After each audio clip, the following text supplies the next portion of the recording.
वैज्ञानिकों का कहना है कि धरती पर आज से लाखों साल पहले दूसरी दुनिया के लोग रहते थे और इस सिविलाइजेशन ने ही धरती पर समंदर के साथ साथ ऊंचे ऊंचे पहाड़ बनाए। दूसरी ओर कुछ वैज्ञानिकों का ये भी कहना है कि ऐसा कुछ भी नहीं था और धरती पर हम इंसानों से पहले किसी भी तरह की सभ्यता नहीं रहती थी।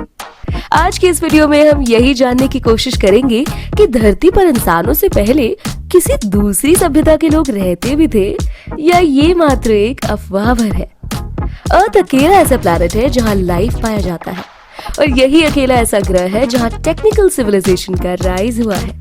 इसके साथ ही धरती के बारे में एक अंदाजा ये भी लगाया जाता है कि यहाँ पर आज से लाखों साल पहले कोई दूसरी भी सिविलाइजेशन पाई जाती थी।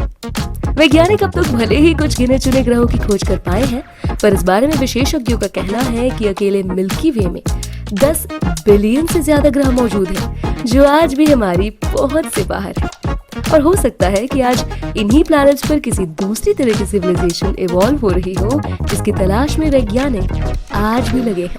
यहाँ ध्यान देने वाली बात यह है कि वैज्ञानिक अब तक सिर्फ स्पेस में इन इवॉल्व्ड सिविलाइजेशंस को खोज रहे थे, लेकिन क्या हो अगर हम इन सिविलाइजेशन को स्पेस की बजाय टाइम में सर्च करने की कोशिश करें। माना जाता है कि हमारा ग्रह आज से करीब 4.6 बिलियन साल पुराना है और यहाँ पर करीब 4 बिलियन साल पहले से लाइफ मौजूद है। इससे पहले हमारा ग्रह भी एक आग के गोले के समान था। ऐसे में क्या पॉसिबिलिटी है कि एक टाइम पर दूसरी स्पीशीज और सिविलाइजेशंस हमसे पहले धरती पर मौजूद थी और आज उनका खात्मा हो गया है? और सही मायनों में यही सवाल सिल्यूरियन हाइपोथेसिस का बेस है। सिल्यूरियन हाइपोथेसिस, जो कि एक ब्रिटिश टेलीविजन सीरीज का भी नाम है, इसे 1970 के करीब ब्रिटिश के लोकल चैनल्स पर रन किया जाता था। इस सीरीज में दिखाए गए विजुअल के साथ साथ वैज्ञानिकों का ये भी मानना है कि सिल्यूरियन नाम की ये सभ्यता धरती पर आज से हजारों लाखों साल पहले मौजूद थी और इस सभ्यता के लोग धरती पर सैकड़ों साल जिंदा रहे। लेकिन समय के साथ साथ धरती के तापमान में बदलाव आया और इस बदलाव के चलते सिल्यूरियन सिविलाइजेशन के लोग अंडरग्राउंड होने पर मजबूर हो गए। दूसरे शब्दों में कहा जाए तो ये एक तरह से सच लगता है कि धरती पर इंसानों के आने से पहले एक दूसरी सभ्यता मौजूद थी। लेकिन यहाँ सवाल ये उठता है कि आखिर सिल्यूरियन नाम की सिविलाइजेशन धरती पर मौजूद थी, इसका जियोलॉजिकल प्रूफ क्या है? इस बारे में कुछ वैज्ञानिकों का कहना है कि धरती पर मौजूद बड़ी बड़ी चट्टानें सिल्यूरियन हाइपोथेसिस के सच होने की तरफ इशारा करती है। इसके अलावा धरती के अलग अलग हिस्सों पर होमो सेपियंस की शुरुआती दिनों के पैरों के निशान अभी भी मौजूद हैं, जो लाखों साल पुराने हैं। ह्यूमंस भले ही धरती पर देर से पहुंचे, पर अर्थ ने आज से करीब 4.6 बिलियन ईयर्स पहले ही सन के अराउंड रिवॉल्व होना शुरू कर दिया था और इसी वजह से लंबे समय बीतने के चलते पुरानी सिविलाइजेशन के नामो निशान करीब करीब पूरी तरह से मिट चुके हैं। इसके अलावा पिछले 2.5 मिलियन ईयर्स से एटमॉस्फेयर में आए चेंजेस के बाद भी ह्यूमनॉइड सिविलाइजेशन से जुड़े प्रूफ मिले। इसमें मैग्नेस जैसी चीजें शामिल हैं। लेकिन हम जितने साल पीछे जाते हैं, इन सिविलाइजेशंस के निशान उतने ही कम देखने को मिलते हैं। आज से करीब 4 मिलियन साल पहले मौजूद सिविलाइजेशन से जुड़ी चीजें देखने पर पता चलता है कि सॉइल के द्वारा बनने और जमीन पर मौजूद तत्वों के घर्षण के कारण सिल्यूरियन सिविलाइजेशन के प्रूफ पूरी तरह से मिट गए होंगे। ठीक उसी तरह जैसे आज के टाइम अर्थ पर मौजूद बिल्डिंग्स, रेलवे ट्रैक्स और बाकी चीजें आज से मिलियन ईयर्स बाद पूरी तरह से मिट जाएंगी और इन चीजों का नामो निशान पूरी तरह से मिट जाएगा। आज भले ही सैटेलाइट से अर्थ की पिक्स लेने पर धरती पर टिमटिमाती हुई लाइट्स दिखाई देती है, लेकिन सच्चाई तो यह है कि ह्यूमंस के बाद आने वाली सिविलाइजेशंस के लिए ऐसा इमेजिन करना तक पॉसिबल नहीं होगा।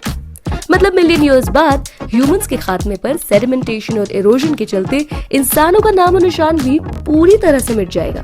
ये अलग बात है कि लाखों सालों बाद भी गीजा के पिरामिड्स टिके रहे, लेकिन आज भी दुनिया भर के साइंटिस्ट इस बात को लेकर डाउटफुल है कि धरती पर एक समय पर किसी तरह की इंडस्ट्रियल सिविलाइजेशन थी और यही वजह है कि हमारी सिविलाइजेशन खत्म होने पर समंदर के नष्ट होने के साथ साथ अर्थ की सरफेस में भी कई सारे चेंजेस होंगे। खैर ये तो हमारे प्लैनेट के पास्ट और फ्यूचर की बात हो गई, पर क्या आपने कभी सोचा है कि क्या हो अगर एक सिविलाइजेशन ने अर्थ के बाहर एक ऐसी टेक्नोलॉजी डेवलप कर ली जो स्पेस में फ्लाई कर सके, और फ्लाई करने की वजह से ये सिविलाइजेशन एक से दूसरे प्लैनेट्स पर बहुत ही आसानी से पहुंच सकती हो, खासकर मून और मार्स जैसे प्लैनेट्स पर जहां टेक्टोनिक प्लेट्स का खिसकना और इरोजन जैसे प्रोसेस बहुत ही स्लो हो। लेकिन आर्थर सी क्लार्क नाम के राइटर जिन्होंने स्पेस ऑडिसी नाम की मूवी लिखी थी, उनका कहना है कि आज से लाखों साल पहले भी किसी भी तरह की सिविलाइजेशन एग्जिस्ट नहीं करती थी। बता दें कि आर्थर सी क्लार्क की एक भी प्रेडिक्शन कभी भी गलत नहीं हुई थी। इसके साथ ही एक ये भी बयान आया है कि हमसे पहले किसी भी स्पीशीज के पास एवोल्यूशन के लिए कम टाइम था। ऐसे हमारी पॉसिबिलिटी बहुत ही कम है कि सिविलाइजेशन से पहले धरती पर कोई और सिविलाइजेशन एग्जिस्ट करती होगी। और इस बारे में साइंटिस्ट का भी मानना है कि धरती पर पहला सेल आज से करीब 3.8 बिलियन साल पहले इवॉल्व हुआ था।